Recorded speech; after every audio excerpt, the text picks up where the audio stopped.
Justin Muzinich, second from left, a top aide to Treasury Secretary Steven Mnuchin, center, is expected to soon be nominated to a top Senate-confirmed position within the Treasury Department. Drago for the New York Times, Washington. Justin Muzinich, a top aide to Treasury Secretary Steven Mnuchin, was deep into writing the administration's tax plan this fall when he got an email from his high school math teacher imploring him to remember his old lessons and not deliver a giveaway for the rich. He quickly wrote back and immediately said, "It's great to hear from you." Ray called Hoyt Taylor, a retired teacher and squash coach at the elite Groton School in Massachusetts. He didn't respond on the taxes, with President Trump's revamping of the tax code taking center stage in Washington. Key figures within the administration who for months have been toiling in obscurity are increasingly in the spotlight and under pressure. Scrambling to get a tax bill passed by the end of the year, they are juggling the competing forces of a fractious Congress, frenzied corporate lobbyists and even voices from the past. Mr. Muzinich, a 39-year-old newcomer to Washington, has emerged as a central player in the Trump administration's tax overhaul effort. The former investment banker and hedge fund manager is the Treasury point man on taxes, accompanying Mr. Mnuchin into Big Six meetings with top Republican lawmakers drafting the tax plan and laying out the administration's positions on which taxes and deductions to cut or preserve. His task is about to get even tougher as the House, which plans to release its bill this coming week, and the Senate begin the difficult process of hashing out the details and negotiating with the administration over the final legislation. Brought on as a counselor to Mr. Mnuchin in March, Mr. Muzinich is expected to soon be promoted to a Treasury position that will broaden his portfolio of responsibilities, according to people familiar with the process.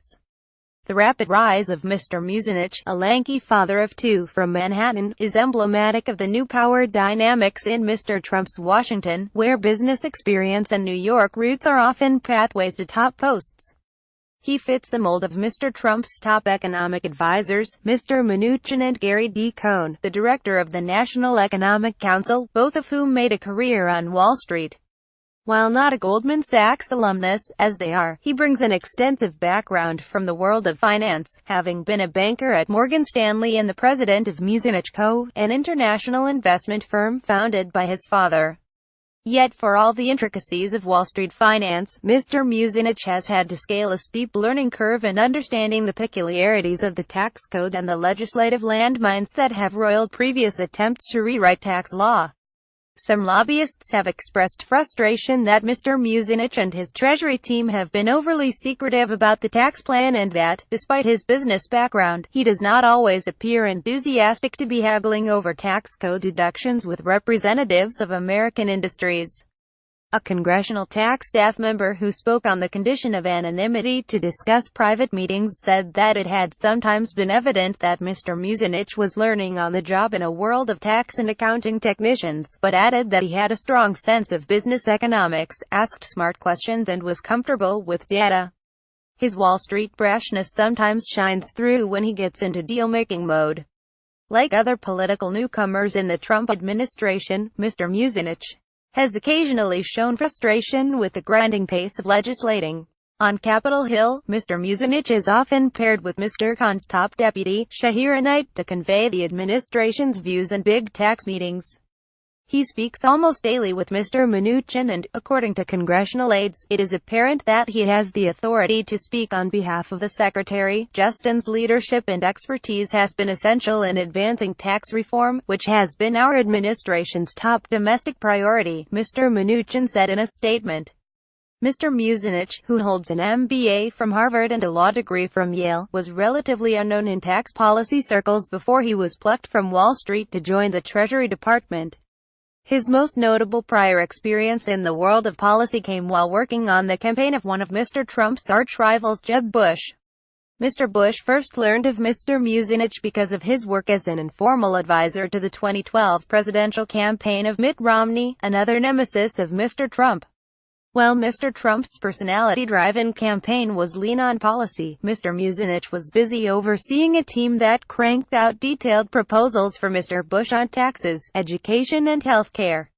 Those attracted little public attention for Mr. Bush's failed White House bid, but the experience gave Mr. Muzinich a taste of doing thankless work in a political cauldron and managing big personalities under pressure.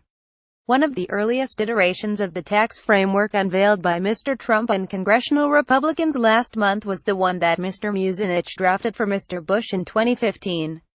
Like the current plan, that one would have collapsed the personal income tax brackets from 7 to 3 and lowered the rates. It would have doubled the standard deduction, reduced the corporate tax rate to 20% from 35%, and switched the United States to a territorial tax system, as the current plan would also do. What impressed me beyond his business experience, which is pretty unique, is that he's just a policy wank, Mr. Bush said in an interview. Justin has a desire to serve and he's getting to do it at a high level, and I'm really proud of him for doing it. Policy has long been a passion for Mr. Muzinich, who regularly sought out opportunities while on Wall Street to publish essays on subjects ranging from foreign aid to the mandate of the Federal Reserve. Some of his earliest writing on tax policy could be considered heretical in an administration with a guiding principle of America First. In a 2007 Oped article in the New York Times, Mr. Muzinich and a co-author, Eric Worker, called on Congress to offer tax credits to companies that build factories in developing countries and to offset the lost revenue with reductions in foreign aid. Gregory Mankiw, the Harvard economist, called the idea clever at the time but suggested that such a concept would be panned as the outsource American jobs to third-world sweatshops tax credit. Mr. Muzinich has also written extensively on issues that extend far beyond taxes. In 2010, he wrote a long essay for the Hoover Institution on modernizing nuclear non-proliferation strategy in international waters. He grew up and studied in Democratic havens like New York City and Harvard, but Mr. Muzinich's conservative leanings were obvious at an early age. Former colleagues describe his views on tax policy as center-right, with a focus on spurring economic growth by broadening the base of taxpayers and lowering tax rates. Like many officials who have joined the Trump administration, Mr. Muzinich is straddling two worlds. His wife, a doctor, and young children still live in New York, and he spends his weeks living out of hotels in Washington and commuting home to the Upper East Side on the weekends. A squash enthusiast, Mr. Muzinich has little time for the courts amid the crush of meetings and number crunching, according to friends who keep in regular touch with him.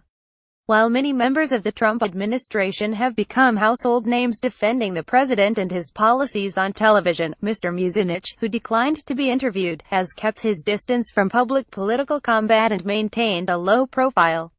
I think that he is pragmatic, said Glenn Hubbard, the dean of Columbia Business School, where Mr. Muzinich taught before joining the Treasury Department. He's looking for good policy solutions, not policy positions. Critics have accused the Treasury Department of taking a different approach. Some economists have scoffed at Mr. Mnuchin's promises that tax cuts would more than pay for themselves because of the robust economic growth he says they will create. The department came under fire for removing from its website an economic study that contradicted the secretary's analysis of the benefits of corporate tax cuts. Yet Mr. Muzinich's reputation for pragmatism over ideology is providing comfort for those who know him and disagree with the direction of Mr. Trump's agenda. I'm really happy that someone like Justin is working in the administration, because to have thoughtful, level-headed people who are open to evidence, and who are able to bring complicated issues together, I think leaves us better off 4 years later, said Mr. Worker, a professor at Simon Fraser University in Canada, who collaborated with Mr. Muzinich on writing projects at Harvard but is not a Republican. For now, Mr. Muzinich will be consumed with tax rates and distribution tables as he tries to help shepherd tax legislation to Mr. Trump's desk in less than 3 months. Early analyses of the Republican tax plan have found that it would disproportionately benefit the rich, but the Trump administration is working with tax writers in Congress to make the legislation more progressive. The final shape of the tax plan remains to be seen, but Mr. Taylor, who said that Mr. Muzinich was an above-average student in his advanced placement calculus class, is holding out hope that his former pupil will find a way to ensure that the poor are not forgotten. I see him in these pictures marching behind Mnuchin and I say, "Oh, Justin, put in a good word for us." Mr. Taylor, a self-described liberal, said, "I think people should be caring about other people.